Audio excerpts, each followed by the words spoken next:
আল্লাহর নবী হায়াতুন নবী, আল্লাহর নবী খাতামুন নবী, সাক্ষ্য দিল কোরআন হায় জিন্দা আছে আমার নবী দয়াময়। জোরে হবে না সুবহানাল্লাহ? ওরেও ভূমি শুনেছেন তো? তার দ্বিতীয় পাঠ শোনেন, এটা তাকবীর দান নারে তাকবীর। আল্লাহর নবী হায়াতুন নবী, আল্লাহর নবী খাতামুন নবী, সাক্ষ্য দিল কোরআন হায় জিন্দা আছে আমার নবী দয়াময়। সাহাবাদের নিয়ে নবী মদিনায় ঘুমায় দয়াময়, জিন্দা আছে আমার নবী দয়াময়। নবী আমার ছোট্টবেলায় যেখানে যাইতো সেইখানে গাছগাছালি সাক্ষ্য দিত। নবী আমার ছোট্টবেলায় যেখানে যাইতো সেখানে গাছগাছালি সাক্ষ্য দিত। উম্মতে নবী যিনি কান্ডারি নবী তিনি, উম্মতে কান্ডারি তিনি, নবীজি আমার নবী তিনি, উম্মতের জন্য কাঁদে সোনার মদিনায়, জিন্দা আছে আমার নবী দয়াময়। আল্লাহর নবী হায়াতুন নবী, আল্লাহর নবী খাতামুন নবী, সাক্ষ্য দিল কোরআন হায় জিন্দা আছে আমার নবী দয়াময়। মুঝকো পিলা দে ইশকে কা জাম, তু আকা और मैं हूँ গোলাম। জোরে বলুন না সুবহানাল্লাহ, জোরে বলা যাবে না? मुझको पिला दे इश्क़ का जाम, तू आका और मैं हूँ गुलाम। रब के दुलारे तुम ही तो हो, सबके सहारे तुम ही तो हो, रब के दुलारे तुम ही तो हो, सबके सहारे तुम ही तो हो।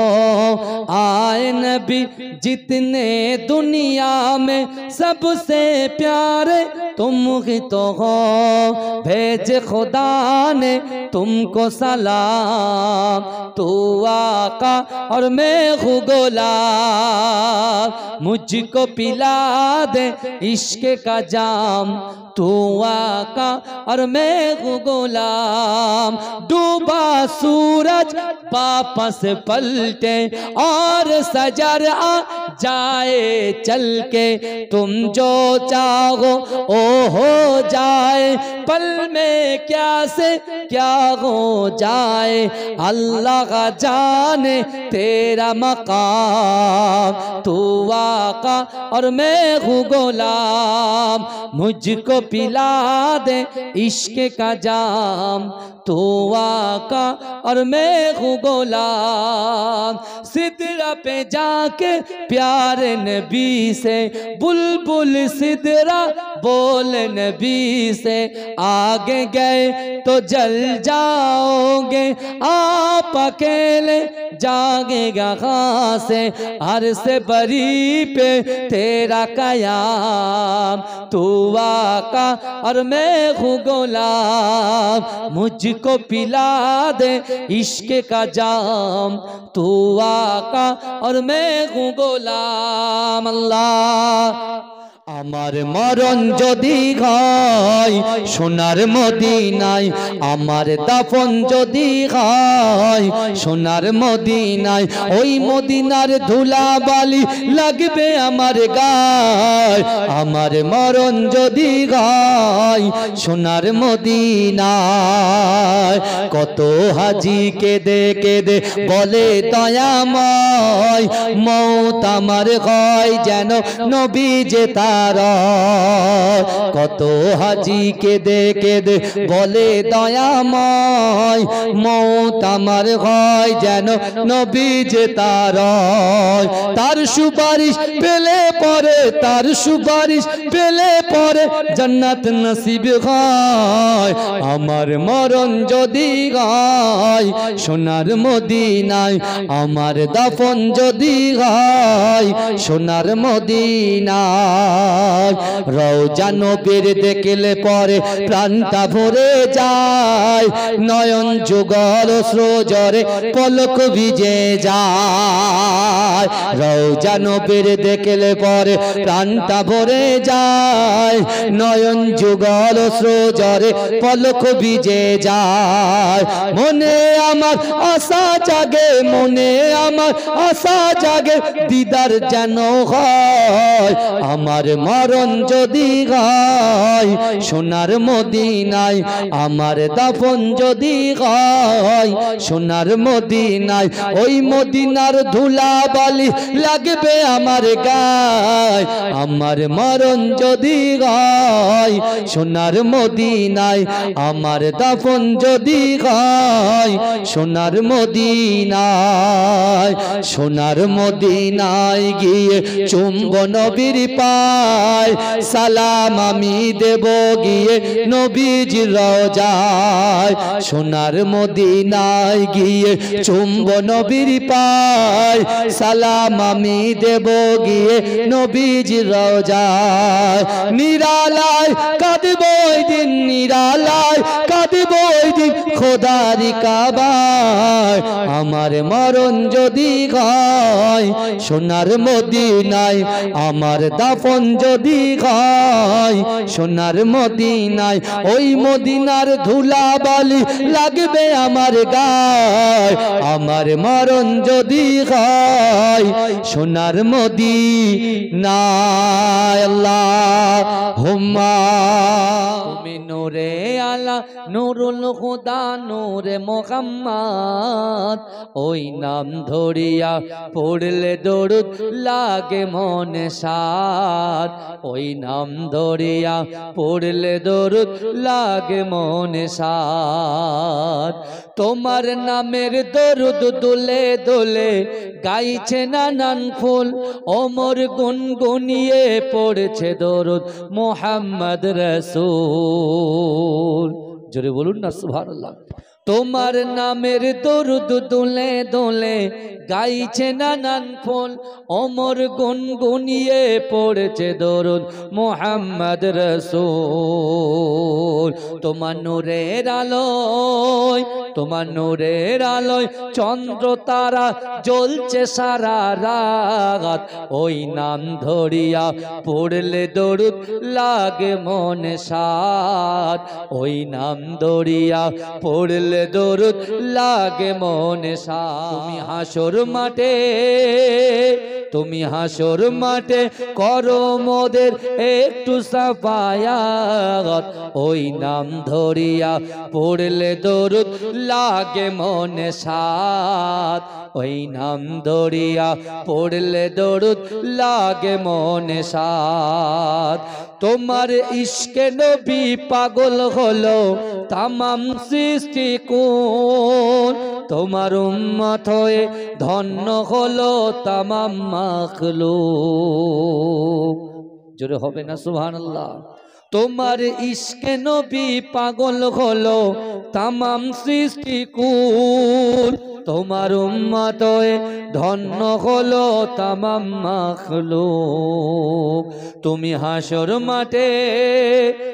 হাসর মাঠে করো মোদের একটু সাফায়াত ওই নাম ধরিয়া পড়লে দরুদ লাগে মনে সাদ ওই নাম ধরিয়া পড়লে দরুদ লাগে মনে সাদ আল্লাহুম্মা সাল্লি আলা আজকে আমরা যারা এই জান্নাতের বাগানের মধ্যে এসে বসেছি অনেকেই জান্নাতের বাগানে বসেছি ঠিকই কিন্তু মনটা আছে SIR এর দিকে বুঝতে পারছেন না সবার টেনশন ওই দিকে কখন কাগজ ঠিক করব, ফর্মটা পেয়েছি কি করে ফিল আপ করবো, কি হবে কি হবে এই সব।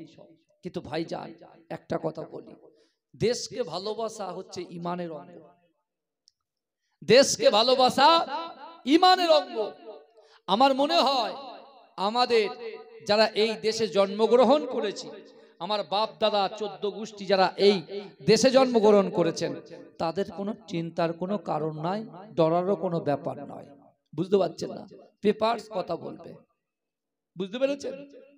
আমার ভাইরা অনেকে অনেক রকম কথা বলবে, অনেকে অনেক কিছু বলবে, কারণ এই ভারতবর্ষের জমিনে এমনই একটা বিশৃঙ্খল সৃষ্টি হচ্ছে, যেটা হলো কোন একটা কওমকে লক্ষ্য করে, বুঝতে পেরেছেন না, নানান রকম পদ্ধতি অবলম্বন করে কিভাবে সাইড করা যায় এই চিন্তা করছে। এ যুবকেরা বিশ্বাস করো, পূর্বের ইতিহাসগুলো ভালো করে জানো।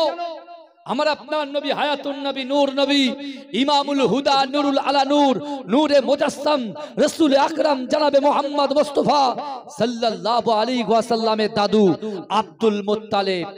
এই আব্দুল মুত্তালিব ছিলেন মক্কার বড় লিডার এবং খুবই সুন্দর পুরুষ ছিলেন, উজ্জ্বল তার চেহারা। কিন্তু এই যুবকেরা তৎকালীন সময়ে আবরাহা বাদশা, নিশ্চয় নাম শুনেছেন, আবরাহা বাদশা তৎকালীন সময়ে, এই যুবকেরা ভালো করে বোঝার চেষ্টা করো, আল্লাহর কাছে সবথেকে মনোনীত ধর্ম হচ্ছে ইসলাম, আর ইসলাম মানে হচ্ছে শান্তি। আর যে শান্তি বিরাজ করেছে, প্রত্যেকটা ঘরে ঘরে কোরআন বন্টন করেছে বিশ্ব নবী মুস্তাফা, জোরে বলুন না সুবহানাল্লাহ।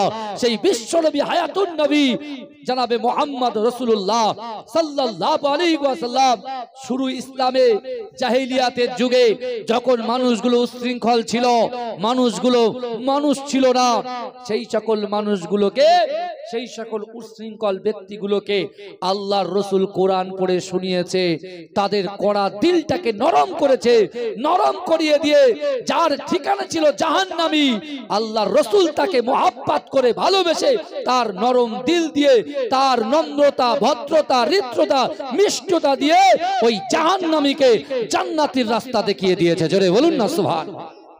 এই জোরে বলা যাবে না?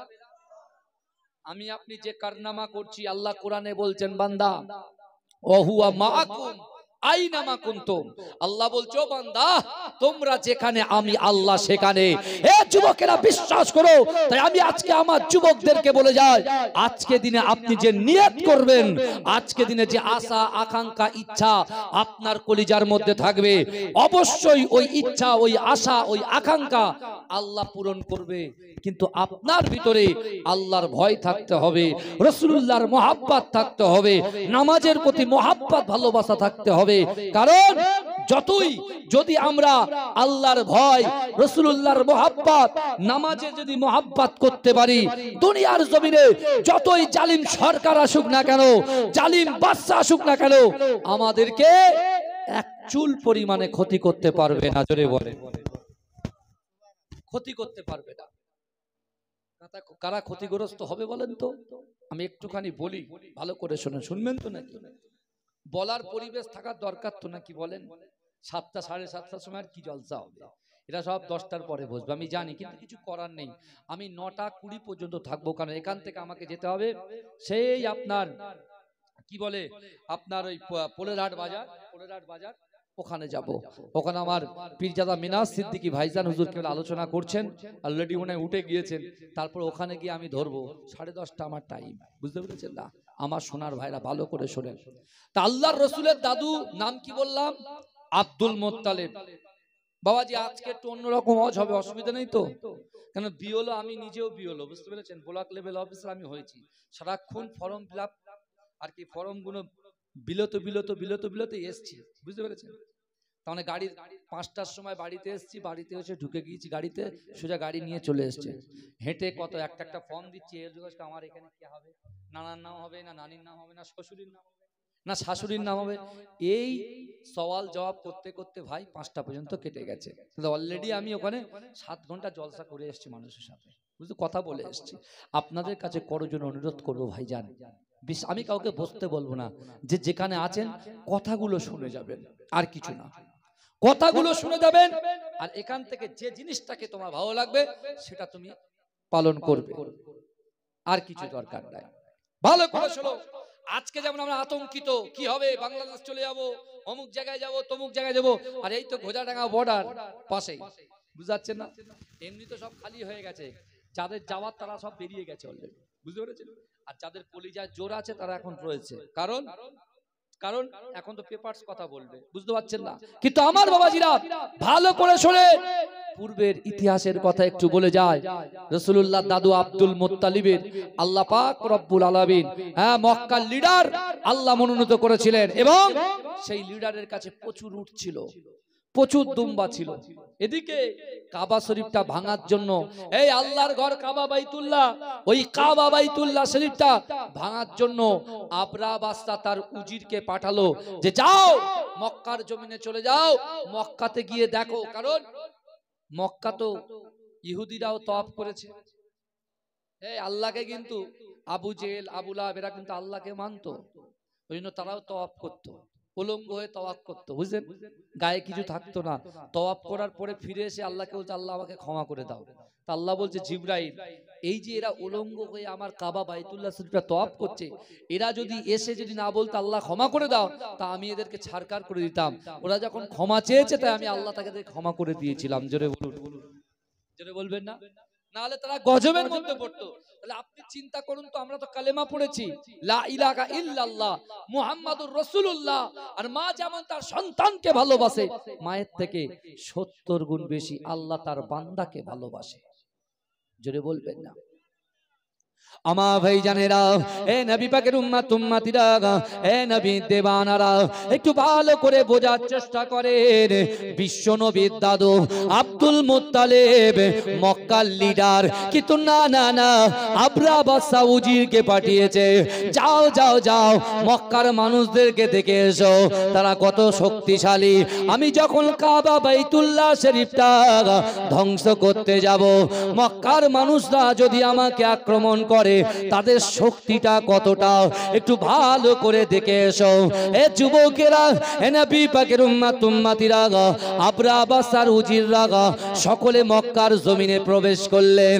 এ যুবকেরা, মক্কার জমিনে এসে কাবা বাইতুল্লাহ শরীফের আশপাশটা ঘুরে ঘুরে দেখছেন, কিন্তু না না না, আমার আপনার নবী, দয়ার নবী, সোনার নবী জনাবে মুহাম্মাদুর রাসূলুল্লাহ সাল্লাল্লাহু আলাইহি ওয়াসাল্লামের দাদু আব্দুল মুত্তালিব 200 উট নিয়ে তিনি এমন করে মক্কার জমিনে চড়ায়, এই উজুরগুলো ওই উটগুলো দেখে তাদের এত লোভ লেগে যায়, সাথে সাথে আল্লাহর রসুলের দাদু আব্দুল মুত্তালিবের উটগুলোকে তারা লুট করে নিয়ে আবরাহ বাদশার দরবারে চলে যায়।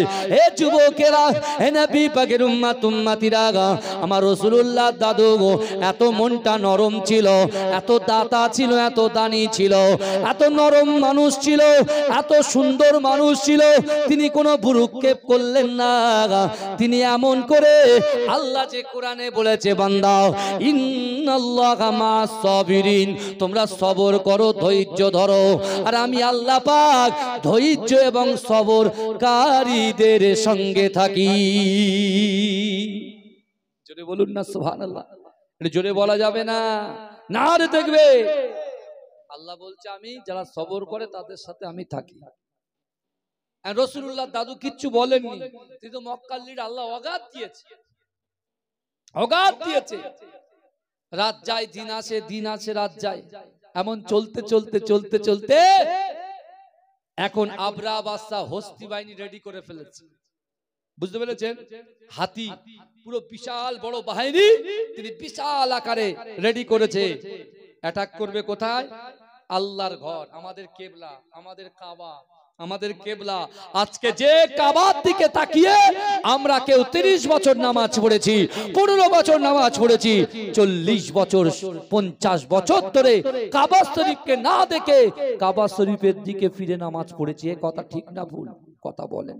আজও পড়েছেন জুম্মার নামাজ, কাবা তো সেই কোথায়? মক্কায়। আমরা আছি কোথায়? কথা বলে না, আমরা আছি কোথায়? আমরা বৈদ্য পাড়ায় আছি। ভালো করে শুনুন, বৈদ্যপাড়ায় আছে। তাহলে বৈদ্যপাড়ায় আপনি আছেন, কাবা আছে সেখানে, আমাদের মেন কাবা শরীফ যেদিকে ফিরে আমরা নামাজ পড়ি, আমাদের কেবলার দিকে, আমাদের ওই কেবলাটাকে, ওই কাবাটাকে ভাঙার জন্য তৎকালীন কাফের আবরাহা চেষ্টা করেছে। এ যুবকেরা ইতিহাস শোনো, আজকে আমরা মুসলমান, আমাদেরকেও সমাজদারও কো ইশারায় কাফিয়ে, এ বুঝতে পেরেছেন, আমাদেরকেও একটা দল যেন মনে হচ্ছে আমাদেরকে কোণঠাসা করার চেষ্টা করছে। কিন্তু এ ভারতবর্ষ হচ্ছে সাম্প্রদায়িক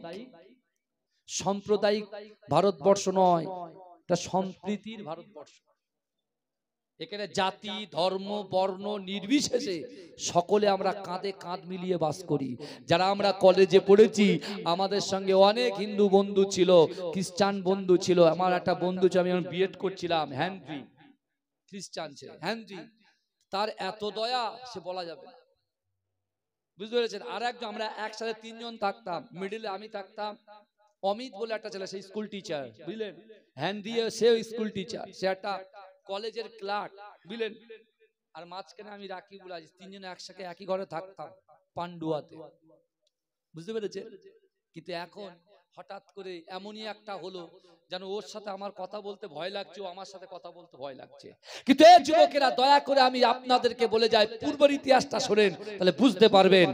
যদি আপনার কলিজার ভিতরে আল্লাহর ভয়, রাসূলুল্লাহর মহাব্বত, আর যদি আমরা হুকুকুল্লাহ, আল্লাহর হক, হুকুকুল ইবাদ, বান্দার হক পঙ্খানুপঙ্খভাবে আদায় করতে পারি, তাহলে আল্লাহ পাক আমাদেরকে কি করবে?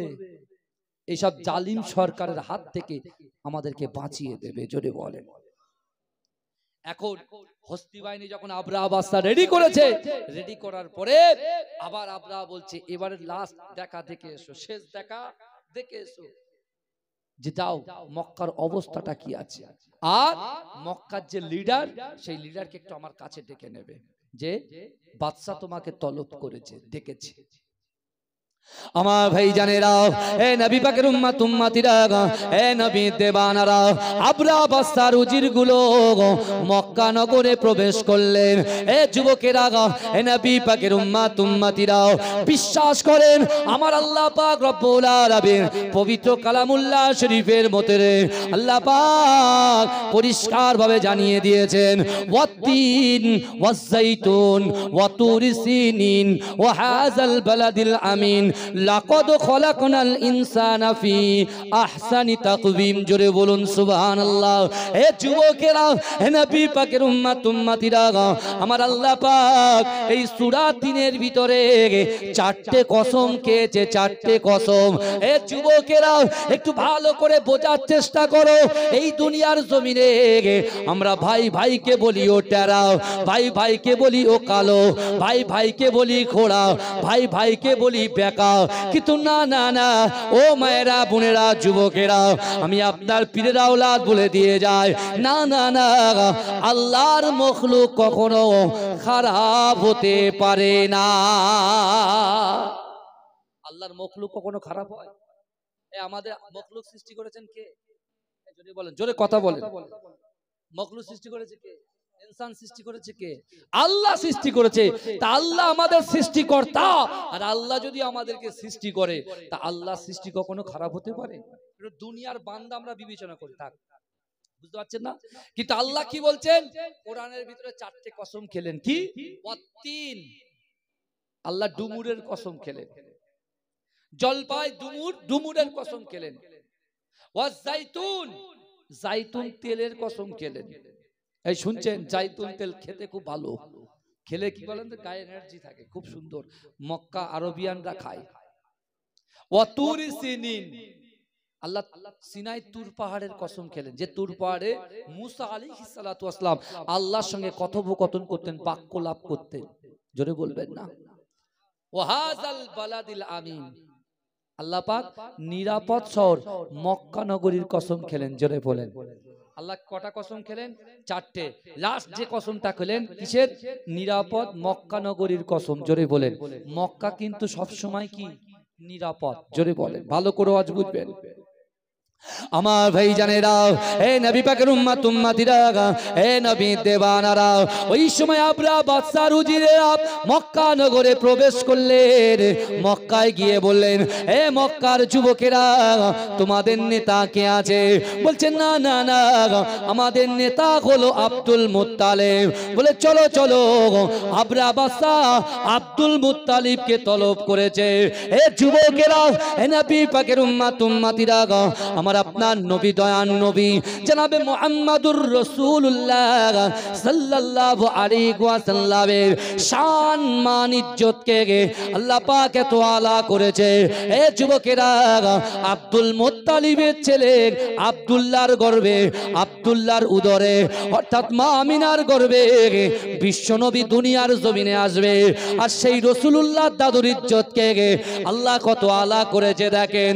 এ যুবকেরা, এ নবী পাকের উম্মত উম্মতিরা, আবরা বাদশার ডাক শুনে আল্লাহ রাসূলের দাদু যখন আবরা বাদশার দরবারে প্রবেশ করছে, আবরা বাদশা সিংহাসনে বসে আছে, কিন্তু না না না না না, বিশ্ব নবী রাসূলুল্লাহ সাল্লাল্লাহু আলাইহি ওয়াসাল্লামের দাদু আব্দুল মুত্তালিব যখন আবরা বাদশার সামনে চলে যায়, আবরা বাদশাকে দেখে, আবরা বাদশা আব্দুল মুত্তালিবকে দেখে সিংহাসন থেকে দাঁড়িয়ে যায়। জোরে বলে, এই বাদশা বসে আছে সিংহাসনে। বাদশা কোনদিন কারোর জন্য দাঁড়ায় না, কারোর জন্য দাঁড়ায়? কিন্তু রাসূলুল্লাহ যে দাদু, ইজ্জত দিয়েছে তো আল্লাহ। হ্যাঁ, ইজ্জত দিয়েছে আল্লাহ। রাসূলুল্লাহ দাদুকে তলব করেছে আবরাহা। তিনি যখন গিয়েছে, সামনে দাঁড়িয়েছে, আবরাহা তো রাসূলুল্লাহ দাদুকে দেখে ফিদা হয়ে দাঁড়িয়ে গেছে। জোরে বলুন, এ জোরে বলবেন না সুবহানাল্লাহ। যেই দাঁড়িয়ে গেছে, আবরাহা বাদশার ক্ষমতা হলো না নিজের সিংহাসনে বসার। হ্যাঁ, রাসূলুল্লাহ দাদু আব্দুল মুত্তালিব, তার কত নম্রতা, তার ভিতরে অহংকার অহমিকা কিছু ছিল না। তিনি জমিনে বসেছে বলে আবরাহা বাদশাও তার সম্মানার্থে নিজে জমিনে বসে গেছে। জোরে বলুন না সুবহানাল্লাহ, এ জোরে বলবেন না। কি ইজ্জত আমার রাসূলুল্লাহকে আল্লাহ দিয়েছেন, তার দাদুকেও দিয়েছেন। হ্যাঁ, আবরাহা বাদশা এখন আলোচনা করছেন, দেখো আব্দুল মুত্তালিব, আপনার সাথে, আপনার মক্কা নগরের মানুষের সঙ্গে, বাসিন্দাদের সাথে আমার কোনো লেনা দেনা নেই। এখন আমার ইচ্ছা কাবা শরীফকে আমি ধ্বংস করব, কাবা শরীফটাকে আমি ধ্বংস করব, পৃথিবীর মানচিত্র থেকে নিশ্চিহ্ন করে দেব। রাসূলুল্লাহ দাদু আব্দুল মুত্তালিব তিনি চুপচাপ বসে আছেন। তিনি তখন একটা কথা বললেন, দেখেন কি করবেন না করবেন সেটা ব্যাপার নয়, কিন্তু আপনার উজির কিছুদিন আগে মক্কায় গিয়ে আমার 200 উট লুট করে নিয়ে এসেছে, আপনি এই উটগুলো ফেরানোর ব্যবস্থা করুন। বুঝতে পারছেন না? উটগুলো ফেরানোর ব্যবস্থা করুন। যেই উটের কথা বলেছে, আবরাহা বাদশা বলছে, কি বলছেন আপনি সব? হ্যাঁ, আপনি আপনার স্বার্থের কথা ভাবছেন। তুমি যে কাবা শরীফে তওয়াফ করো, যে কাবা শরীফের সামনে তুমি প্রেয়ার করো, সেই কাবা শরীফটা ভাঙবো, সেই কাবা শরীফের মালিককে তো তোমরা মানো। আর আমি আবরাহা যখন কাবা শরীফে হাত দেবো, তো তোমরা কোনো উচ্চবাচ্য করবে না। এই আবরাহা বাদশা সামনে রাসূলুল্লাহ দাদু আব্দুল মুত্তালিব কি জবাব দিয়েছে দেখেন। বলছে, আবরাহা, তিনিও তো মক্কার একজন বড় লিডার না? সে বলছে, আবরাহা শোনো, এই উটের মালিক হচ্ছে আমি, আর কাবা শরীফের মালিক হচ্ছেন আল্লাহ। জোরে হবে না? আর জোরে হবে না? বলছে, উটের মালিক হচ্ছে আমি, আর কাবা শরীফের মালিক হচ্ছে আল্লাহ। অর্থাৎ আল্লাহর জিনিস আল্লাহ নিজেই বুঝে নেবে, তুমি আমার মালটা ফেরত দাও। কারণ তার ভিতরে ইয়াকিন, বিশ্বাস যে আমার আল্লাহ বলেছেন, বান্দা মান কানা লিল্লাহ কানা আল্লাহু লাহু, যে ব্যক্তি আমার হয়ে যায় আমি আল্লাহ তার হয়ে যায়। জোরে বলেন না, জোরে হবে না সুবহানাল্লাহ। কিন্তু আমার ভাই জানেরা, এ নবী পাকের উম্মত উম্মতিরা, এ নবী দেওয়ানারা, আবরাহা বাদশার সামনে থেকে যখন আব্দুল মুত্তালিব এই কথা বললেন, এ যুবকেরা, আবরাহা বাদশা বলছে, যাও যাও যাও, তুমি কেমন নেতা আমি বুঝে গেছি, যাও যাও। উজিরকে বলল, উজির যাও, তার 200 উট ফিরিয়ে দাও।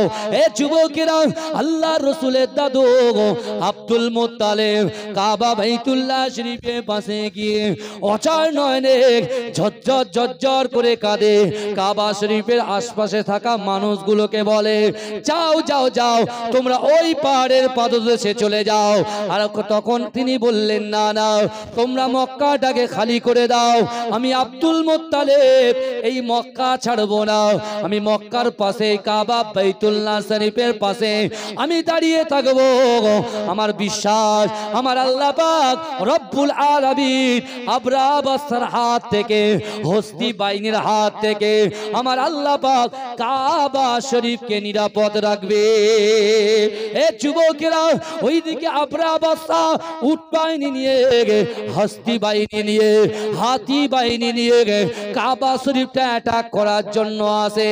এ যুবকেরা, এ আমার আম্মা জানো বোনেরা, এ মুসলমান ঘরের ছেলেরা, একটু ভালো করে বোঝার চেষ্টা করো।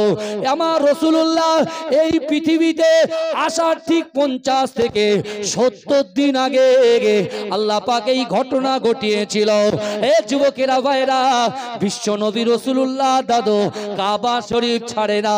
এ যুবকেরা, আবরাহা বাদশা যখন হস্তি বাহিনী নিয়ে টুক টুক টুক টুক করে কাবা শরীফের দিকে এগিয়ে যায়, আবরাহা বাদশা যে হাতির উপরে সওয়ার হয়, যে হাতির উপরে বসেছিল, ওই হাতিটার নাম হচ্ছে মাহমুদ হাতি। এ যুবকেরা, ওই মাহমুদ হাতির উঠে যখন তিনি ওই মাহমুদ হাতির উপরে যখন সওয়ার হয়ে মক্কার দিকে এগিয়ে যায়, একজন যুবক গিয়ে আল্লাহর মখলুক মাহমুদ হাতিকে বলছে, এই আল্লাহর মখলুক, তুমি বুঝতে পারো না তুমি কোন কাফেরকে, তুমি কে জালিমকে, এই জালিম বাদশাকে কাবা শরীফটা ধ্বংস করার জন্য তুমি যে সহযোগিতা করছো, তুমি কি কাল কিয়ামতের মাঠেতে আল্লাহর সামনে জবাব দিতে পারবে? না না না, আবরাহা বাদশা সে আল্লাহর ঘরকে ভাঙার জন্য তোমার পিঠে সওয়ার হয়েছে। এ যুবকেরা, দুনিয়ার জমিনে আমাদের কোনো ভয় নাই, আমাদের কোনো ডর নাই। নামাজ পড়ি না, কিয়ামতের কথা ভাবি না, কবরের কথা ভাবি না। এ যুবকেরা, নামাজ না পড়লে 2,88,00,000 বছর জাহান্নামের আগুনে পড়তে হবে, এতে আমাদের কোনো ভয় নাই। এ যুবকেরা, চোখের জেনা, হাতের জেনা, মনের জেনা, অন্তরের জেনা, গালাত গালাত পিকচার ভিডিও দেখে বেড়ায়, কিন্তু না না না, একটা বড় মনে হয় না। আল্লাহর কোরআন বলছে, বান্দা, ইজা জা আজালুকুম লা ইস্তাখিরুনা সাআতাও ওয়ালা ইস্তাকদিমুন, মৃত্যু যখন আসবে 1 সেকেন্ড লেট করা হবে না, দেরি করা হবে না। ও যুবকেরা, আজকে শরীরে শক্তি আছে, আজকে যৌবন শক্তি আছে, আল্লাহর রূপ দিয়েছে, আল্লাহ টাকা দিয়েছে, অর্থ দিয়েছে। সামনের মানুষটাকে মানুষ বলে গ্রহণ করি না, বাপকে বাপ বলে গ্রহণ করি না, মাকে মা বলে গ্রহণ করি না, ভাইকে গুরুত্ব দেই না, মাকে সম্মান দিই না। কিন্তু যুবকেরা, এখন তুমি বুঝতে পারবে না, কারণ শয়তান তোমাকে বেষ্টন করে রেখেছে। এ যুবকেরা, আবরাহা বাদশা যে হাতির উপরে সওয়ার হয়েছিল, ওই হাতির নাম হচ্ছে মাহমুদ হাতি। আল্লাহর ওই বান্দার কথা শুনে আল্লাহর ভয়ে বন জঙ্গলের পশু, বন জঙ্গলের পশু, এ যুবকেরা, ওই হাতি সঙ্গে সঙ্গে জমিনে বসে গেল। জোরে বলবেন না? আমরা তো মখলুকাতের সেরা, এই কথা ঠিক না? হ্যাঁ, 18,000 যত আল্লাহ মখলুকাত সৃষ্টি করেছে, সেই মখলুকাতের সেরা হচ্ছে আমরা, তাই তো নাকি? কথা বলবেন ভাইজান। তাহলে মখলুকাতের সেরা হয়ে আল্লাহ আমাদের বিবেক দিয়েছে, বুদ্ধি দিয়েছে, সব দিয়েছে, সোনার ভাই সব দিয়েছে, কিন্তু আমাদের ভয় নাই। কিন্তু আবরাহা বাদশা যে হাতি উপরে সওয়ার হয়েছে, সেই হাতি যখন শুনছে যে এ আমার উপরে সওয়ার হয়ে আল্লাহর ঘর ভাঙতে যাচ্ছে, আর যে আল্লাহই তো আমাদের খালিক, আমাদের মালিক, আমাদের রিজিক দাতা। এই জঙ্গলের পশুদেরকে আমরা খাবার দিতে যাই, আমরা বাড়িতে ওটা মুরগিকে খাওয়াই দিই কি দিই না? হ্যাঁ, কুকুরকে খাওয়াই, আমরা যেটা ঝুটোটা বিড়ালকে ডেকে ডেকে এনে খাওয়াই, তাই না? জঙ্গলের পশুদেরকে আমরা খাওয়াতে যাই, বাঘকে আমরা খাওয়াই না? এই কথা বলে, আপনি খাওয়াতে গেলে আপনি নিজেই তার খাদ্য হয়ে যাবে। তাহলে আল্লাহ পাক তার এত মাখলুক সৃষ্টি করেছেন, তা আল্লাহ সকলের যা প্রয়োজন, আমাদের যেরকম, আমরা যেরকম দেখেন, আমরা সকালে ব্রেকফাস্টে খাচ্ছি, লাঞ্চে খাচ্ছি, হ্যাঁ, তারপর আবার 4 বার খাচ্ছি, আবার ডিনারে খাচ্ছি, রাতের বেলা খাচ্ছি। এত কিছু খাওয়ার পরেও যে আল্লাহ এক জায়গা থেকে আর একটা জায়গায় স্থান পরিবর্তন করে, তুমি পুট্টির কাজে যাচ্ছ, ব্যাগের কাজ করছো, সেলাই মেশিনের কাজ করছো, হাত দিয়ে সেলাই করছো, পা দিয়ে ঘাড় ঘাড় করছো, সব কিছু করছো, কিন্তু যে আল্লাহ তোমার শরীরে শক্তি দিচ্ছে সেই আল্লাহর প্রশংসা, সেই আল্লাহর নিয়ামতের হক কিন্তু আমরা আদায় করছি না।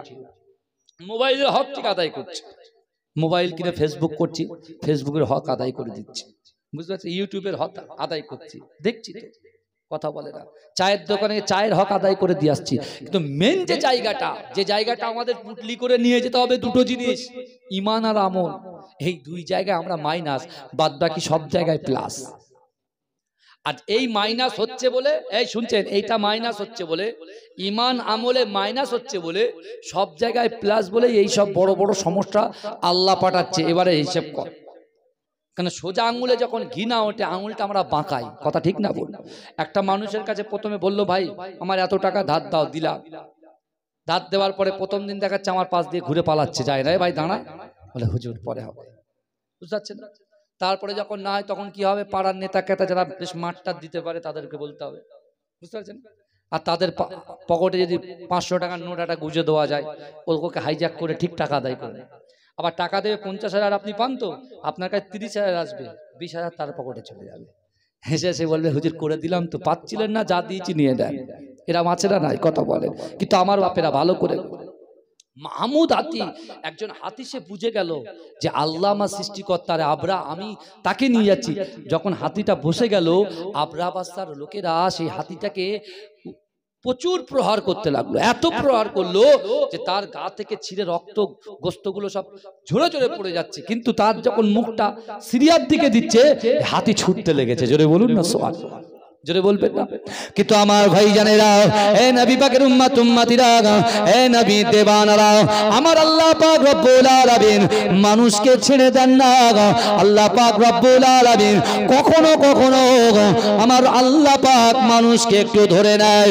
ও যুবকেরা, আপনার বাচ্চাকে বারবার আল্লাহ বুঝিয়ে দিচ্ছেন, তুই যাস না, কিন্তু সে আল্লাহর কথাটাকে উপেক্ষা করে এমন করে হাতিও তাকে বুঝিয়ে দিয়েছে, তুই যাস না, সে উপেক্ষা করে চলে যায়। কিন্তু না না না, এ যুবকেরা, এ নবী পাকের উম্মত উম্মতিরা, আবরা বাদশা যখন হস্তি বাহিনীকে নিয়ে কাবা শরীফের দিকে এগিয়ে যায়, কাবা শরীফের সামনাসামনি চলে যায়, আমার আল্লাহ পাক কোরআন পাকের ভিতরে জানিয়ে দিলেন, আলাম তারা কাইফা ফাআলা রাব্বুকা বিআসহাবিল ফিল।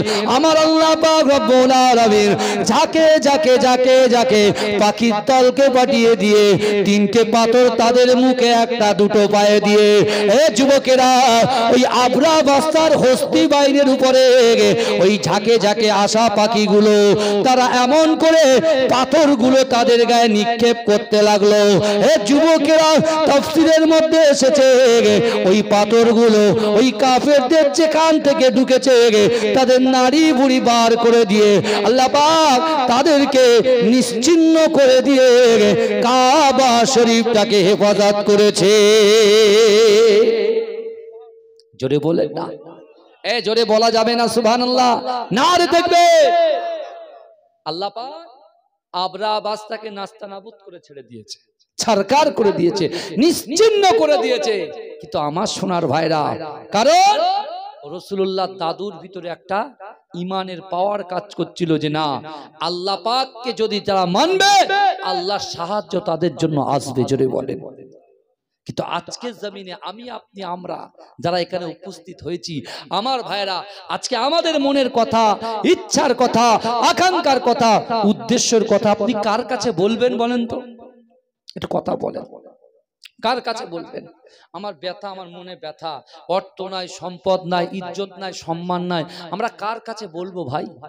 বলার রাস্তা তো আছে, 5বার রাস্তা তৈরি করে দিয়েছে আল্লাহ। 5 ওয়াক্তের নামাজ। আল্লাহ বলছে, বান্দা তোমরা কি আমাকে দেখতে চাও? অবশ্যই আমরা দেখতে চাই। আল্লাহ বলছে, তোমরা যদি আমাকে দেখতে না পাও, যদি তোমরা দেখতে চাও বা দেখতে না পাও, তাহলে তোমরা নামাজের পার্টিতে দাঁড়াবে, তোমরা মনে করবে আমি আল্লাহকে দেখতে না পেলেও আমি আল্লাহ তোমাদের দিকে দেখছি। জোরে বলুন। আল্লাহ কোরআনে বলছেন বান্দা ইন্না রাব্বাকা লাবিল মিরসাদ, নিশ্চয় আমি আল্লাহ আমার বান্দা বান্দীদের দিকে সতর্ক দৃষ্টি রাখি। জোরে বলুন না সুবহানাল্লাহ। আমার ভাই জানেরা, হে নবী পাকের উম্মত উম্মতিরা, হে নবী দেওয়ানারা, আমার আপনার নবী দয়ান নবী জনাবে মুহাম্মদুর রাসূলুল্লাহ সাল্লাল্লাহু আলাইহি ওয়াসাল্লাম মক্কার জমিনে জন্মগ্রহণ করার আগে আল্লাহ পাক ঠিক 50 থেকে 70 দিন আগে আল্লাহ এই হস্তি বাহিনীর ঘটনাটা ঘটিয়েছিল। কিন্তু না না না, বিশ্ব নবী রাসূলুল্লাহ যখন আব্দুল্লাহর বাড়িতে আল্লাহ পাক যখন জন্মগ্রহণ করালেন, এ যুবকেরা, সেই রাসূল 40 বছর বয়সে নবুয়ত পেলেন।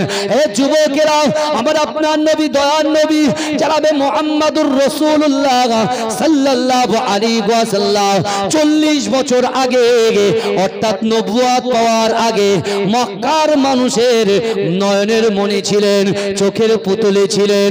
হে যুবকেরা, তাদের হৃদয়ের স্পন্দন ছিলেন। কিন্তু না না না, যেদিন থেকে বিশ্ব নবী রাসূলুল্লাহ আল্লাহর ঘর কাবা শরীফের পাশে আবু কুবাইস পাহাড়ের নিচে আল্লাহর রাসূল কোরআন তেলাওয়াত করা শুরু করলেন, সেদিন থেকে মক্কার কাফেরগুলো আবু জেহেল, আবু লাহাব, উতবা, শাইবা, মুগিরা, খালিদ, আবু সুফিয়ানেরা আল্লাহর রাসূলকে কবি বলে ডাক দিলেন, আল্লাহর রাসূলকে জাদুকর বলেন, আল্লাহর রাসূলকে কবি বলেন, আল্লাহর রাসূলকে পাগল বলেন। এ যুবকেরা, সেই বিশ্ব নবী রাসূলুল্লাহ সাল্লাল্লাহু আলাইহি ওয়াসাল্লাম যখন কোরআন পড়ে এই পৃথিবীর জমিনে সর্বপ্রথমে কাবা বাইতুল্লাহ শরীফে আল্লাহর রাসূলের সাহাবা মুরব্বিদের ভিতর থেকে হযরত আবু বকর সিদ্দিক রাদিয়াল্লাহু তাআলা আনহু, আমার দয়ার নবী সোনার নবী জনাবে মুহাম্মদ রাসূলুল্লাহ সাল্লাল্লাহু আলাইহি ওয়াসাল্লামের হাতে হাত দিয়ে কলেমা পড়ে মুসলমান হয়েছিলেন। একমাত্র রাসূলুল্লাহর জন্মভিটা কোথায় বলেন তো? এই কথা মক্কায়। রাসূলুল্লাহর জন্মভিটা মক্কায়। মক্কাতে রাসূলুল্লাহর জন্মভিটা, কিন্তু নবুয়ত পাওয়ার আগে রাসূলুল্লাহ সবার নয়নের মণি ছিলেন। আর যেদিন থেকে কোরআন তেলাওয়াত শুরু করেছে আমার রাসূলুল্লাহ সবার চোখে খারাপ হয়ে গেলেন। এই শুনছেন, রাসূলুল্লাহ চাচা আবু তালেবের কাছে এই মক্কার লিডাররা গিয়ে আমার রাসূলুল্লাহকে উপঢৌকন দেওয়ার চেষ্টা করেছে, রাসূল সেটা অ্যাকসেপ্ট করেনি শুধুমাত্র উম্মতের জন্য। জোরে বলুন, এ জোরে বলবেন না সুবহানাল্লাহ। কিন্তু যুবকেরা বিশ্বাস করো, আল্লাহর রাসূল বলেছে, এ আমার সাহাবা আবু বকর শোনো, আমি রাসূলুল্লাহ সবকিছু সহ্য করতে পারি, আমার উম্মত জাহান্নামে যাবে, আমি রাসূল এটা কখনো সহ্য করতে পারি না। জোরে বলে, জোরে বলবেন না, চিৎকার দিয়ে হবে না। কিন্তু আমার ভাইরা, আল্লাহর রাসূল সাল্লাল্লাহু আলাইহি ওয়াসাল্লাম যখন কোরআন পড়ে আর ওই মক্কার যুবকগুলো কোরআনের প্রতি ফিদা হয়ে যায়, পাগল পারা হয়ে যায়, তারা একে একে রাসূলুল্লাহর হাতে হাত দিয়ে একে একে কলেমা পড়ে মুসলমান হতে শুরু করলেন। জোরে বলবেন না। একে একে যখন মুসলমান হচ্ছে, কিছু ধনী ব্যক্তি মুসলমান হয়েছে, আর কিছু পুয়ার গরিব মানুষও মুসলমান হয়েছে। আর কাফেররা ধনীদেরকে ছেড়ে দিয়ে এই যারা গরিব তাদের পিছনে লেগে গেছে, তাদের ঘর বাড়ি সব ভাঙচুর করে দিচ্ছে। তারা এসে রাসূলুল্লাহকে বলছে, ইয়া রাসূলুল্লাহ, আমাদের বাড়ি ঘর তোর ভাঙচুর করছে, কি আছে? ইয়া রাসূলুল্লাহ, এই মুহূর্তে এই সময়ে আমি আপনার জন্য জীবন দিতে প্রস্তুত। জোরে বলুন, আমি আমার স্ত্রী ছাড়তে রাজি আছি, ঘর ছাড়তে রাজি আছি, সন্তান ছাড়তে রাজি আছি, আমি স্ত্রীকে ত্যাগ করে দিয়ে আপনার জন্য নিজের জীবনটাকে উৎসর্গ করে দিতে রাজি আছি। জোরে বলুন না সুবহানাল্লাহ। কিন্তু ইয়া রাসূলুল্লাহ, তারা আমাদেরকে বলে তোরা ক্ষতিগ্রস্ত হয়ে গেছিস, খুব খারাপ লাগে ইয়া রাসূলুল্লাহ। ওদের জবাবটা আমরা কিভাবে দেব? আমাদেরকে মারে, ঘর ভাঙে, আমাদেরকে লাঞ্ছিত করে, পাথর ছুঁড়ে মারে। এ যুবক, আমরা যখন আজকে জুম্মার নামাজ পড়তে এসেছি, কেউ আমাদের পাথর ছুঁড়ে মেরেছে? এই কথা বলেন। বিনা নিরাপদে আমরা মসজিদে এসেছি, কার ওসিলায় এসেছি একবার ভেবেছেন? বিশ্বনবী মুস্তাফার ওসিলায় এসেছি। জোরে বলুন না সুবহানাল্লাহ। একটু দরুদ শরীফ পড়েন, আল্লাহুম্মা সাল্লি আলা।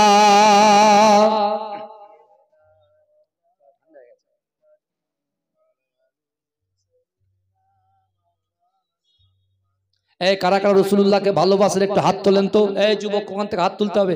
1টা মিনিট টাইম দিয়ে একটু সামনের দিকে এসো দিন। তোমরা দাঁড়িয়ে থাকো, সামনের দিকে এসো, একটু গলার আওয়াজটা নেব। একটু আছো তাকবীর দা, নারে তাকবীর। ওখান থেকে আওয়াজ দিতে হবে নারে তাকবীর, একটু ভিতরে এসো, আরো জোরে নারে তাকবীর। বাইরের লোকের আওয়াজ কত আর ভিতরের লোকের কত আর গলার আওয়াজ একটু দেখবো। নারে তাকবীর, নারে তাকবীর, আরো জোরে ভাই। ডান দিকের ভাইরা, আমি তো আপনাদের বসতে বলিনি, শুধু তাকবীরটা দিতে বলেছি, অসুবিধা আছে?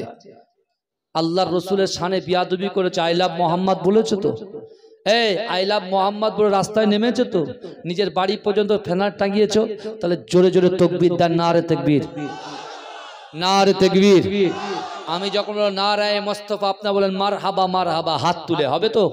নারায়ে মুস্তাফা, নারায়ে মুস্তাফা, নারায়ে মুস্তাফা, নারায়ে মুস্তাফা।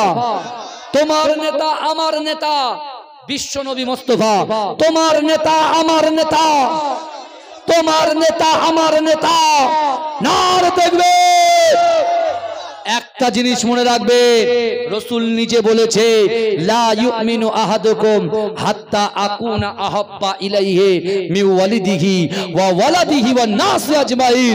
রাসূল বলছে তোমরা ততক্ষণ পর্যন্ত পূর্ণ ঈমানদার হতে পারবে না যতক্ষণ তোমাদের পিতা মাতা সন্তান সন্ততি আত্মীয় পরিজন পাড়াবাসী গ্রামবাসী এবং নিজের জীবনের থেকে আমি রাসূলুল্লাহকে মহব্বত করতে হবে, তাহলে তোমরা হবে ঈমানদার। জোরে বলুন না সুবহানাল্লাহ। এই জোরে বলবেন না? আল্লাহ রসুল মসজিদে নববীতে যখন বসে থাকতেন না, সাহাবারা কেউ বাড়ি যেতেন না। আল্লাহ রসুল যাদেরকে এই তুমি এখানে কেন, যাও বাড়ি যাও, নিজের স্ত্রী হক আদায় করো, সন্তানের হক আদায় করো। এই শুনছেন আমার কথা? হ্যাঁ। আর সাহাবারা কি করতে জানেন? ঘরের পিছনে, আমরা যেমন ছেলে যখন স্কুলে চল, ছেলে বলে ঠিক আছে যাচ্ছি বলে ঘরের পিছনে গিয়ে চুপচাপ ঘাপটি মেরে বসে থাকে। হ্যাঁ, ঠিক 11টা কাঁটা পার হয়ে গেলে তার বলতে পারবে না যে স্কুলে চল। তাহলে 10:30 থেকে আর 11টা পর্যন্ত এদের কিয়ামত চলে, যুবক ছেলেদের। কেন বলেন তো? যে বাপ যদি বলে আর বাপ যদি মাঠে যায় তোরা বেঁচে গেছে। মার কথা তো থুড়ি কি আর করে, বুঝতে পারছেন না? আমি তো জানি সব। বসিরহাট এলাকায় তো আমি প্রায় 3 বছর 3.5 বছর আমি আছি এদিকে, বুঝলেন?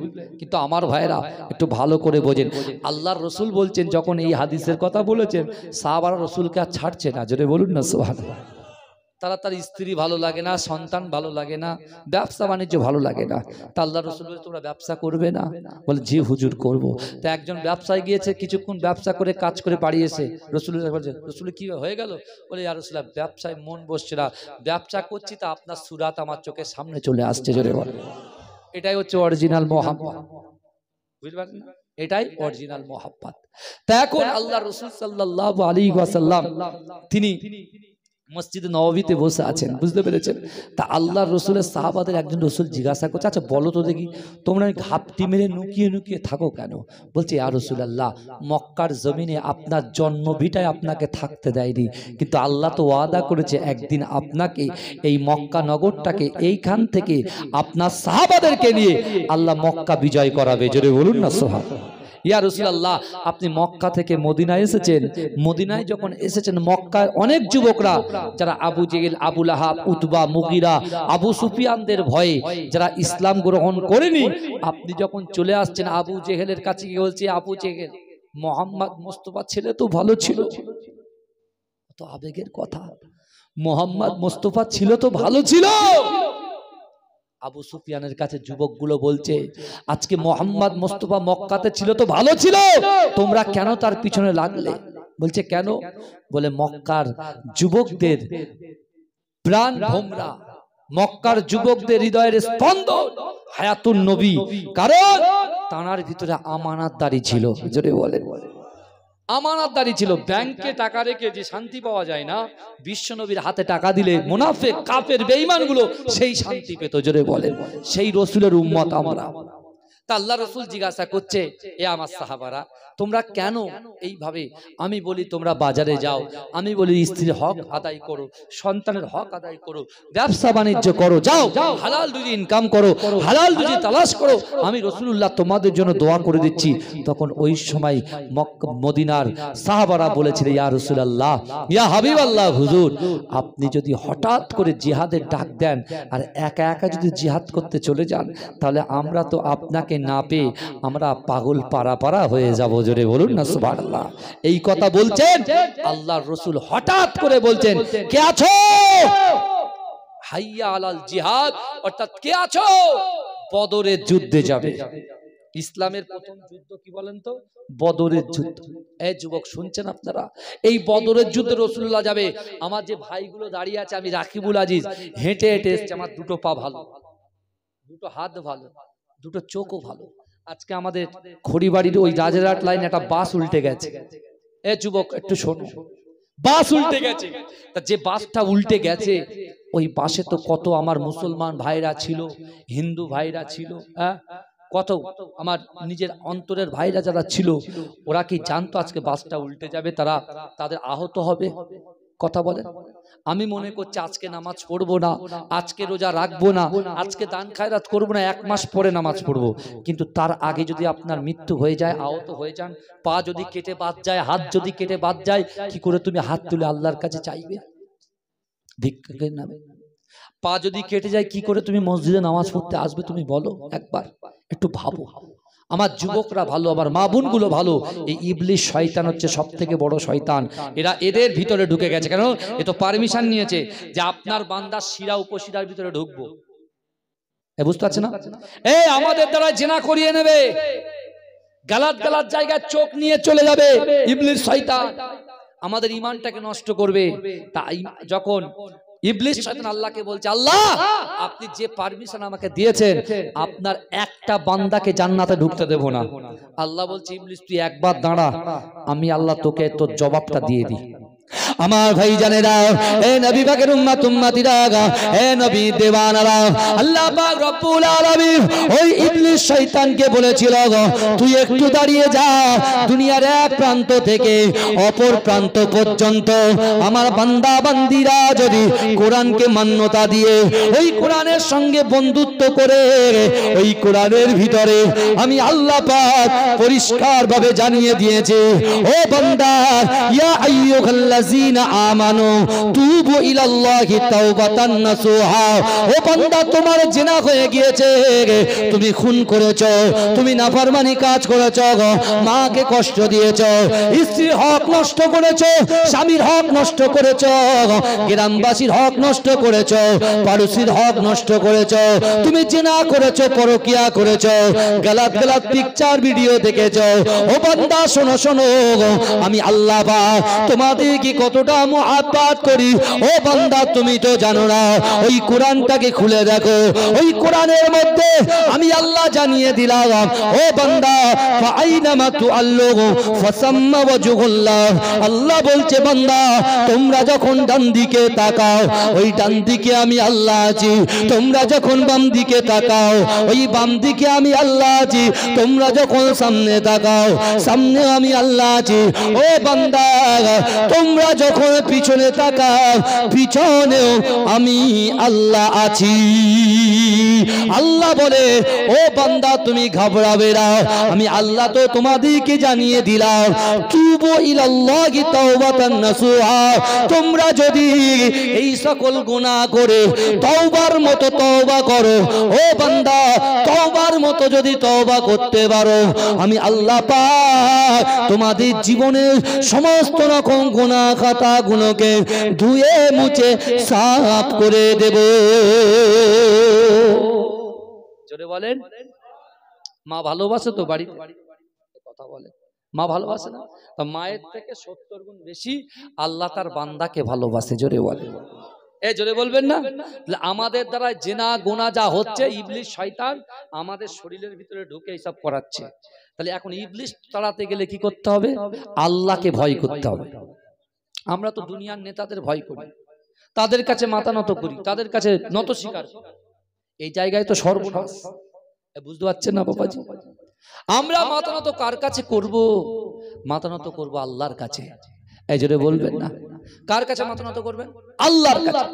আল্লাহর কাছে যেটা চাইবেন, চাওয়ার মতো যদি চাওয়া হয়, কুলসিত মুক্ত অন্তর নিয়ে, রিয়া মুক্ত অন্তর নিয়ে, অহংকার মুক্ত অন্তর নিয়ে আপনি যেখানেই থাকেন না কেন, চারতলা বিল্ডিং এ থাকেন আর মাটির তলায় থাকেন, আর কাঁচা বাড়িতে থাকেন আর পাকা বাড়িতে থাকেন, সেখান থেকে আল্লাহ আপনার মনের আশাকে পূরণ করবে। জোরে বলে। রসুল যখন বদরের যুদ্ধে ডাক দিলেন, আল্লাহর রসুলের একজন সাহাবা ছিলেন যার নাম হচ্ছে ওমর ইবনুল জামু। কি নাম বললাম? ওমর ইবনুল জামু। এ সাহাবার বয়স হচ্ছে 70 বছর। কত বছর? এ কথা বলে 70 বছরের সাহাবা ওমর ইবনুল জামু। এক পা খোড়া, এক পা খোড়া। সে যখন জিহাদের ডাক এসেছে শুনেছে, এ যুবক আজকে জলসা করছে, কোরআন আয়াত হচ্ছে, কোরআন তেলাওয়াত করছে, আমার আগে আমার ভাই কত সুন্দর আলোচনা করছে, আমি বসে বসে শুনছিলাম, ও তাফসীর গুলো করছিল, কিন্তু আমার ভাইরা শুনতে লোক নেই, শুননার লোক নেই। কিন্তু রসুল কোরআন পড়ছে, কাফের আবু জেহেল কোরআন শুনতে এসেছে, কোরআনের প্রতি ফিদা হয়ে গেছে। জোরে বলুন না সুবহানাল্লাহ। বুঝতে পারছেন না? কিন্তু আমাদের ইচ্ছা নেই, উদ্দেশ্য নেই, চাহিদা নেই। আমাদের চাহিদা শুধু মিনি মার্কেট, শুধু মিনি মার্কেট। শয়তান ডেকে ডেকে শুধু ওকে নিয়ে যাচ্ছে। এ যুবক বলছে ড্রেসিং টেবিলের সামনে যে রাকিবুলাই আসবে, অস শুনবো। বুঝতে পারছেন না? আর শয়তান বলছে চল ওইদিকে সুন্দর সুন্দর খাবার বসেছে, চল চল চল চল তাড়াতাড়ি চল। ওরা সব ওখানে ভিড় জমাচ্ছে। কিন্তু আমার ভাইরা আল্লাহ কোরআনে বলছে, এই কোরআনে আয়াত শুনে যান। আল্লাহর কোরআন বলছে বিসমিল্লাহির রহমানির রহিম ওয়াসারিউ ইলা মাগফিরাতিম মির রাব্বিকুম। আল্লাহ বলছে বান্দা তোমরা অতি দ্রুত প্রতিযোগিতা করো, আমি আল্লাহ আমার ক্ষমার দিকে। জোরে বলে। ও নাম্বার নেওয়ার প্রতিযোগিতা করছে। এ বলে আমি নেবো, বলে আমি নেবো। ও হাত ধরে টানে, এতে হাত ধরে টানে। এ বলছে হুজুর জানে কি করে? আরে হুজুর তো কলেজ পাস করেই এসছে, কলেজে ক্যান্টিন আছে না, এই কথা বলে না। আমি তো বলে আসলাম তো কত একটু আগে।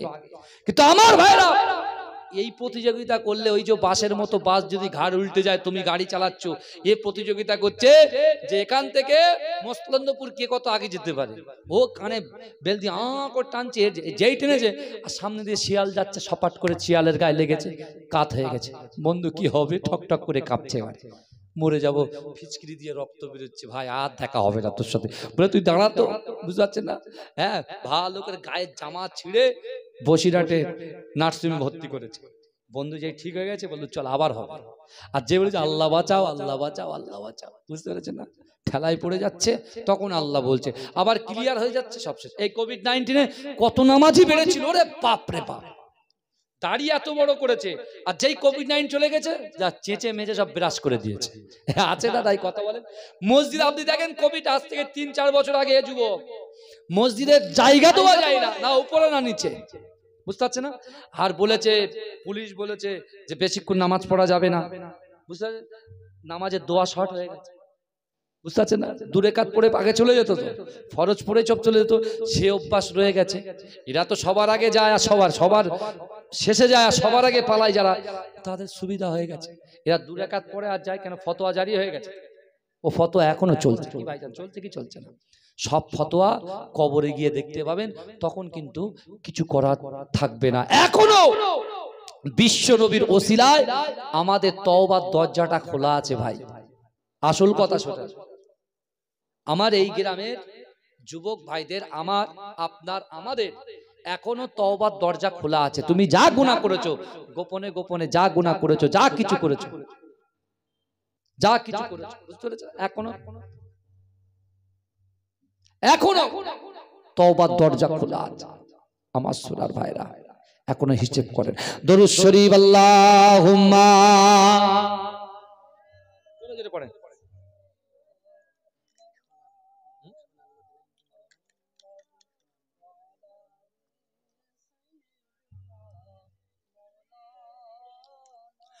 আমার মরণ যদি হয় সোনার মদিনায়, আমার দাফন যদি হয় সোনার মদিনায়, ওই মদিনার ধুলাবালি লাগবে আমার গায়। আমার মরণ যদি হয় সোনার মদিনায়, জোরে হবে না সুবহানাল্লাহ? জোরে হবে না সুবহানাল্লাহ? সোনার মদিনায় রাসূলুল্লাহ যখন বদরের যুদ্ধে ডাক দিলেন, খোড়া সাহাবাল উইদাউট লাঠিতে খুঁড়িয়ে খুঁড়িয়ে হাঁপাতে হাঁপাতে রাসূলুল্লাহর দরবারে এসে বলছে, ইয়া রাসূলুল্লাহ, আমি আপনার সাথে বদরের যুদ্ধে যাওয়ার জন্য প্রস্তুত। জোরে হবে না? ও ভাই হবে না? একটু তকবির দেবেন না?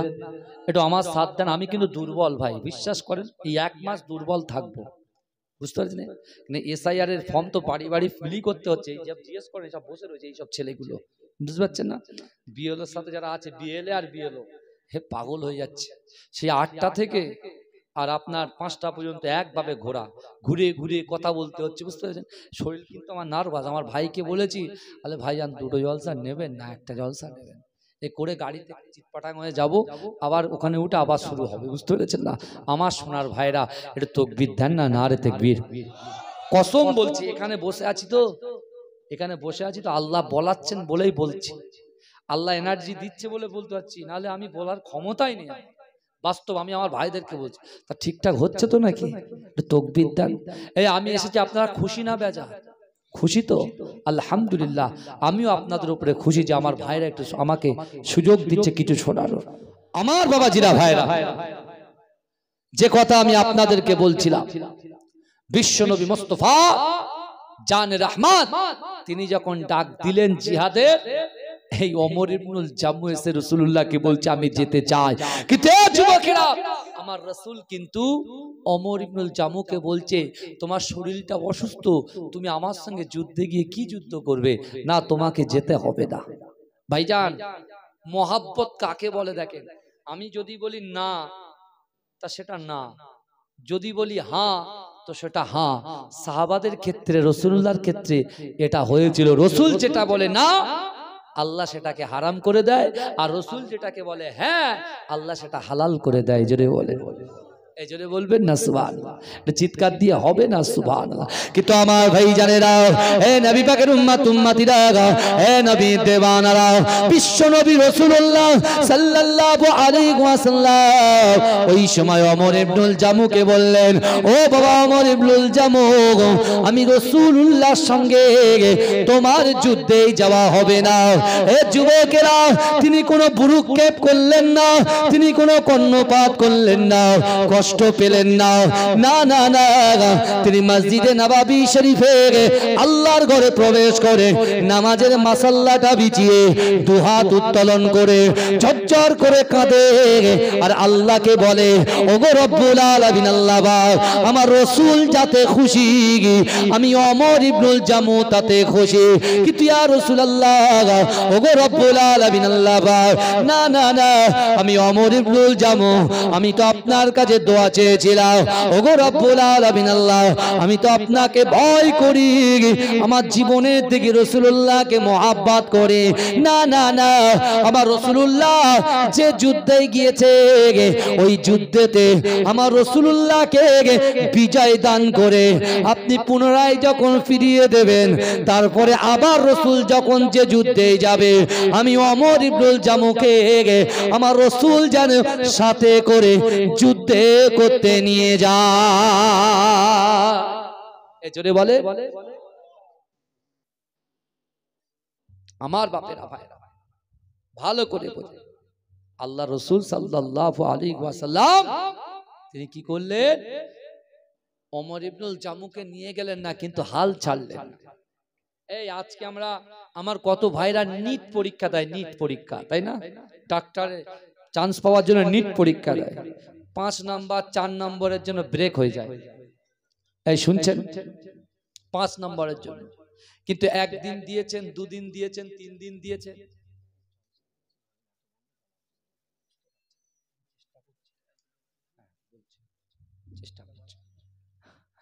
আমার ভাইরা ভালো করে শুনুন, মেরাজুল আছে তোমার বন্ধু, ও বলবে। আমার ভাইরা আবুল বাশার আছে, সে বলবে, কোনো অসুবিধা নেই। একটু তাকবীর দা, না রে তাকবীর। ওটা 2 দিনের জলসা। ওরে বাপরে, কালকে কারা ছিল? ও আচ্ছা আচ্ছা, তাহলে গতকাল গজল হয়েছে। এত গজল শুনেছেন, তো আবার আমার গজল শুনে কি করবেন? ভাঙাড়ো গলার কি বলবো। আমার বাবাজিরা ভালো করে শুনেন। এই তাহলে চিন্তা করেন, বাবাজি রাসূলুল্লাহ বললেন না, মেনে নিলেন, হ্যাঁ? আর রাসূল আমাদেরকে যেটা না বলেছেন সেটা আমরা কি বেশি বেশি করে করছি, বেশি বেশি করে করছি, কথা ঠিক না? এই কথা বলে তার একটা প্রমাণ দেব কোরআন থেকে। আল্লাহ কোরআনে বলছেন, ফালা তাকুল্লাহুমা উফি ওয়ালা তানহারহুমা ওয়া কুল লাহুমা কওলান কারীমা। আল্লাহ বলছেন বান্দা তোমাদের আচার আচরণে, তোমাদের ব্যবহারে তোমাদের পিতামাতা যেন উফ শব্দ না করে। আমরা বাপের ছেলে, মায়ের ছেলে, এই এখন এসআইআরে যে ছেলেটা মাকে বৃদ্ধাশ্রমে রেখে এসছে, যে ছেলেটা বাপকে বৃদ্ধাশ্রমে রেখে এসছে, এখন বাপের নাম খুঁজে বেড়াচ্ছে, লজ্জাও লাগে না? বুঝতে পারছেন না? এই শুনছে, মা বাপকে দূরে সরিয়ে রেখেছে, বোনের বাড়ি দিয়ে আসছে, এখন মা বলছে আমি কাগজ দেবো না। ছেলে পায়ে ধরছে, মা বাংলাদেশে পাঠিয়ে দেবে, তুই তাড়াতাড়ি চ। বুঝতে পারছেন না?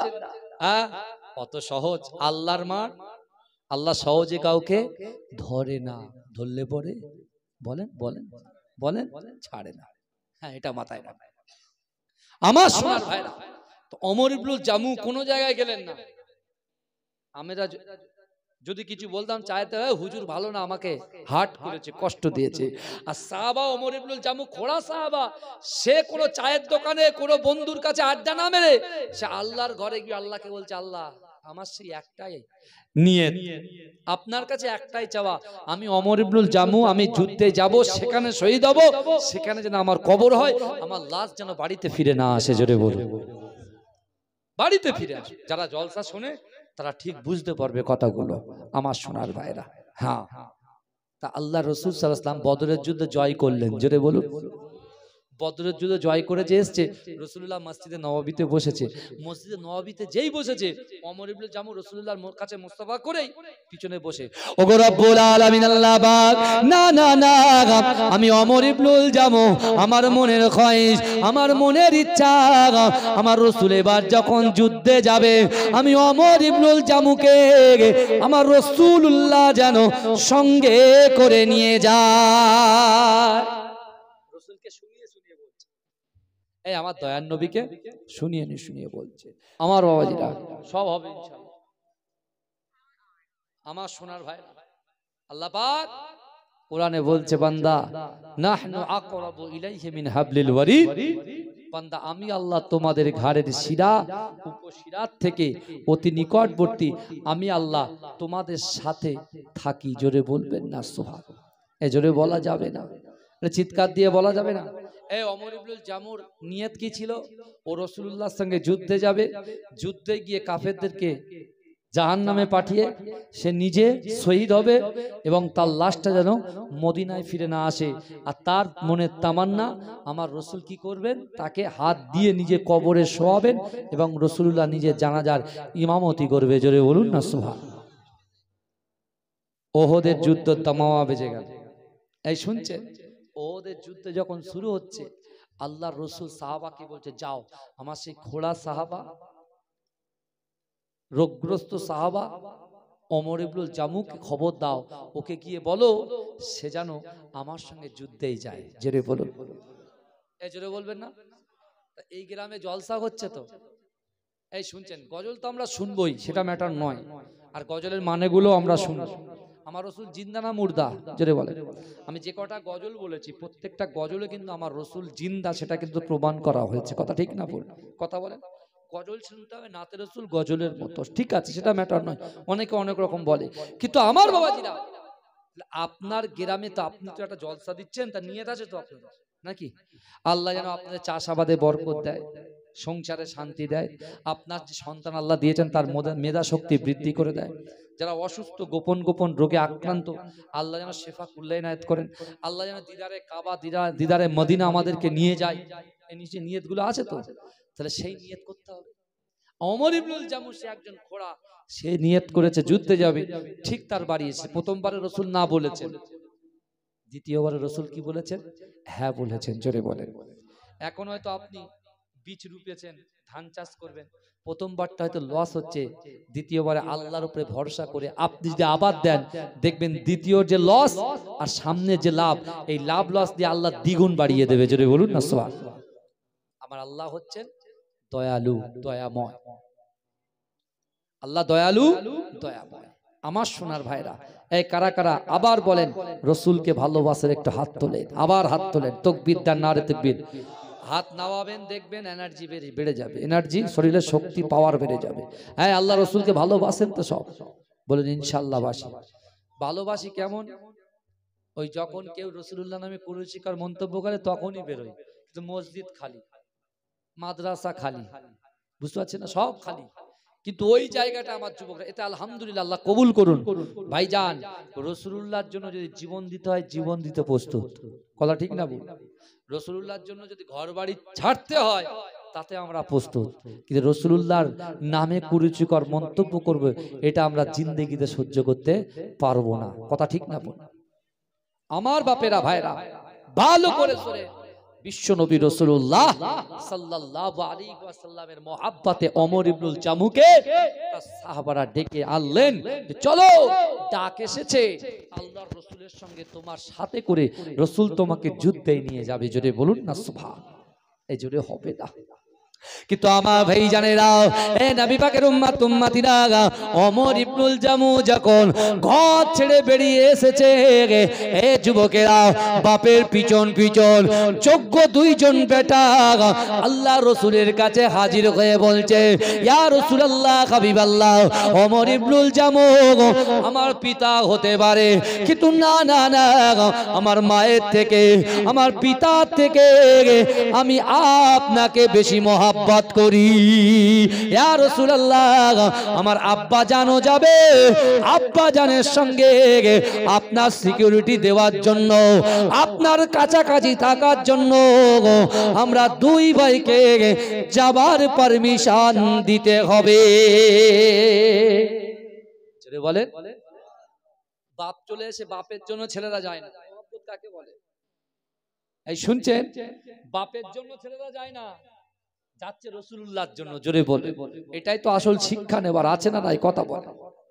এ বাবু এদিকে আয়, এ বাবু চলে এখানে, ও তো আমার গ্রামের ছেলে, তো হ্যাঁ তোমাদের জামাই, এসো। কে? মাস্টার, আসুন এখানে কাছে এসো, উঠেছো উঠেছো, আমার বাড়ির পাশের ছেলে একদম, বুঝতে? ওদের বাড়ি গতকাল রাত্রে রাত 12টার সময় ফর্ম পৌঁছেছি, একটু এখানে আছে, বুঝতে পারছি। আসো বসো, এখানে বসো। ওটা তাকবীর দান, নারে তাকবীর। আমার প্রাণের ভাই, বুঝলেন, খুব মহব্বত করে। শায়েস্তানগর, শায়েস্তানগর মাদ্রাসায় ওস্তাদ, বুঝতে পেরেছেন? শায়েস্তানগর মাদ্রাসায়। হ্যাঁ, বসো। আল্লাহ কবুল করেন, বলুন আল্লাহুম্মা আমিন। দ্বীনের খিদমত করার তৌফিক দিন, বলুন আমিন। আমার সোনার ভাইরা, যে কথাগুলো বলছি ভালো করে একটু বোঝেন। আল্লাহর রাসূলের সাহাবা ওমর ইবনুল জামু, তিনি যেমন রাসূলুল্লাহ তারা তো আল্লাহর কাছে কবুল করিয়েছেন, দুই বাচ্চা দুটো এসে রাসূলুল্লাহকে বলছে আমিও যাব। তো রাসূল বাচ্চার মুখের দিকে থেকে রাসূলুল্লাহর, যেহেতু আল্লাহ রব্বুল আলামিন আর আমার রাসূল হচ্ছেন রাহমাতাল লিল আলামিন, জোরে বলুন না সুবহানাল্লাহ। সাথে সাথে রাসূল বলতে, যাও চলো, বাপ বেটা সব আমার সাথেই চলো, জোরে বলুন না সুবহানাল্লাহ। ওহদের যুদ্ধে রাসূলুল্লাহ নিয়ে গেলেন, কিন্তু ওমর ইবনুল জামুর মনের আকাঙ্ক্ষা, ইচ্ছা, উদ্দেশ্য কি ছিল? যে যুদ্ধেই যাব, সেখানে শহীদ হব, আমার লাশ যেন বাড়িতে না আসে, আমার লাশের দাফনটা আমার রাসূল নিজে হাতে যেন করিয়ে দেন, জোরে বলুন। কিন্তু আমার ভাইজানেরাও, এ নবী পাকের উম্মত উম্মতিরা, এ নবী দেবানারাও, একটু ভালো করে বোঝার চেষ্টা করো। মক্কা নগরে কাফেররা যারা রাসূলুল্লাহর হাতে হাত দিয়ে কলেমা পড়ে মুসলমান হচ্ছিল, একে একে সাহাবারা আল্লাহর রাসূলের হাতে যখন হাত দিচ্ছিল, ওই কাফের বেঈমানগুলো ওই সকল সাহাবাদেরকে আঙ্গুল তুলে বলতো, তোরা ক্ষতিগ্রস্ত হয়ে গেছিস, তোরা বরবাদ হয়ে গেছিস, তোরা সরকার হয়ে গেছিস। এ যুবকেরা, ওই সাহাবাগুলো রাসূলুল্লাহর সামনে এসে বলতো, ইয়া রাসূলুল্লাহ, আমাদেরকে মারে, আমাদের কোনো কষ্ট হয় না, আমাদের ঘরবাড়ি ভাঙচুর করে কোনো কষ্ট হয় না, কিন্তু না না না, কাফেররা বলে তোরা ক্ষতিগ্রস্ত হয়ে গেছিস, তোরা লাঞ্ছিত হয়ে গেছিস। ইয়া রাসূলুল্লাহ হাবিবাল্লাহ, আমরা তাদেরকে কি জবাব দেব? আমার রাসূলুল্লাহ ঝরঝর করে কাঁদছেন। আমার আল্লাহ পাক জিবরাইলকে বললেন, ও জিবরাইল চলে যাও চলে যাও চলে যাও, আমি আল্লাহ পাক একটা সূরা আমার রাসূলুল্লাহর উপরে নাজিল করতে চাই, তুমি যাও যাও যাও এই সূরাটাকে আমার রাসূলুল্লাহর কাছে পড়ে শুনিয়ে দাও।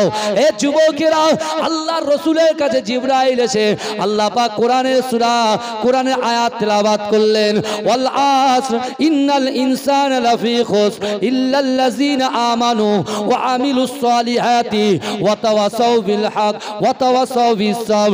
এ যুবকেরা, হে নবী পাকের উম্মতিরা, জিবরাইল যখন আল্লাহর রাসূলের কাছে ওই নিয়ে আসলেন, আল্লাহর রাসূল মুচকে হেসে দিয়ে ওই সকল সাহাবাদেরকে বললেন, ও আমার সাহাবারা শোনো শোনো, আল্লাহ পাক রব্বুল আলামিন কসম খেয়েছেন, কসম খেয়েছেন, আল্লাহ পাক সময়ের কসম খেয়েছেন, আল্লাহ পাক আসরের কসম খেয়েছেন।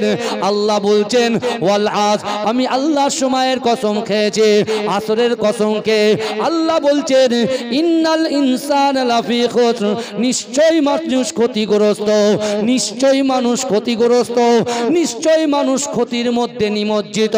হে যুবকেরা, তারপরে আল্লাহ বলছেন ইল্লা, তারা ক্ষতিগ্রস্ত নয়, আল্লাযিনা আমানু, যারা ঈমান এনেছে, ওয়া আমিলুস সালিহাতি, যারা নেক কাজ করেছে, ওয়া তাওয়াসাউ বিল হক, যারা হকের উপরে প্রতিষ্ঠিত, ওয়া তাওয়াসাউ বিস সাবর, যারা সবর করেছে, তারা কখনো ক্ষতিগ্রস্ত হতে পারে না। জোরে বলে, জোরে বলবেন না। বলছে যারা ঈমান এনেছে তারা কখনো ক্ষতিগ্রস্ত নয়। রাসূল আপনি বলে দেন, আপনার উম্মতকে বলেন, আমার বান্দাকে বলেন, যারা ঈমান এনেছে তারা কখনো ক্ষতিগ্রস্ত হতে পারে না। তারপরে যারা সৎ কাজ করেছে, আমল করেছে, ভালো কাজ করেছে, তারা কখনো ক্ষতিগ্রস্ত হতে পারে না। আর যারা হকের উপরে প্রতিষ্ঠিত, হক কথাটা সামনে সামনে বলে, হকটা চেপে দিয়ে বাতিলকে সামনে আনবে, ও হবে না।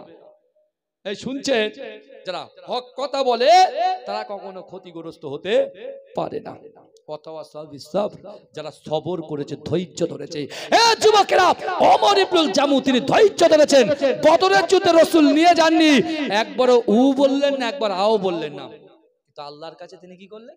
মাথা নত করে চাইলেন। কেন? আমাদের সবকিছুর মালিক কে? নিয়ত পূরণ করার মালিক কে? সন্তান দেনেওয়ালার মালিক কে? ইজ্জত দেনেওয়ালার মালিক কে? এক জায়গা থেকে যুবকরা আর এক জায়গায় কাজ করে, এই যে এক জায়গা থেকে অপর জায়গা পরিবর্তন করার ক্ষমতার মালিক কে? আল্লাহ। ভালো করে বোঝেন, আল্লাহ সহজে ধরে না, ধরলে পরে ছাড়ে না।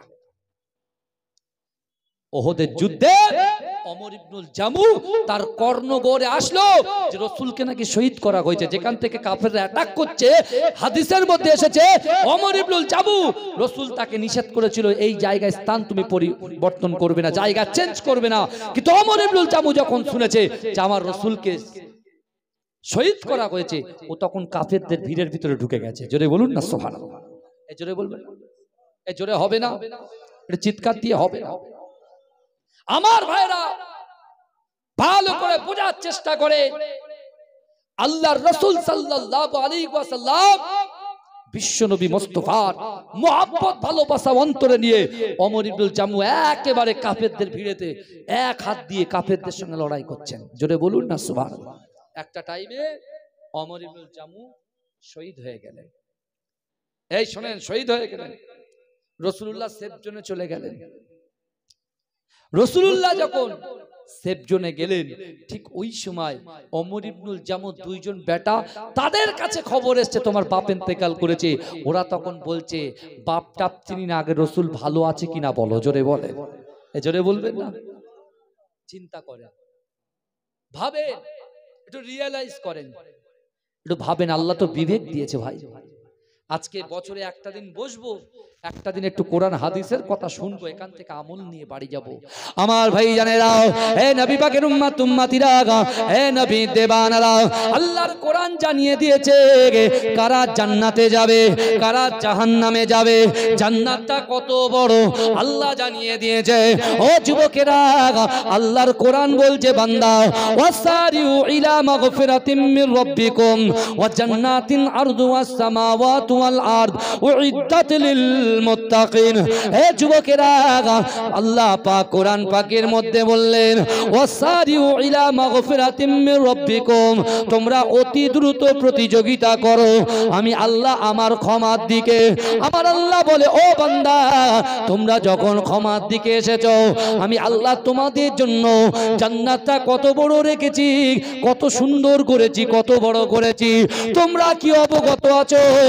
ও বান্দা শোনো শোনো, আসমান জমিনের মিডলে যত বড় ফাঁকা জায়গা আছে ওই ফাঁকা জায়গা সরো একটা জান্নাতকে আমার বান্দা বান্দির জন্য আমি আল্লাহ পাক তৈরি করে রেখেছি। জোরে বলুন না সুবহানাল্লাহ। তৈরি করে রেখেছি আসমান জমিনের মিডলে যতটা ফাঁকা জায়গা আছে ওই ফাঁকা জায়গা স্বরূপ আমি আল্লাহ সৃষ্টি করেছি। জোরে বলুন।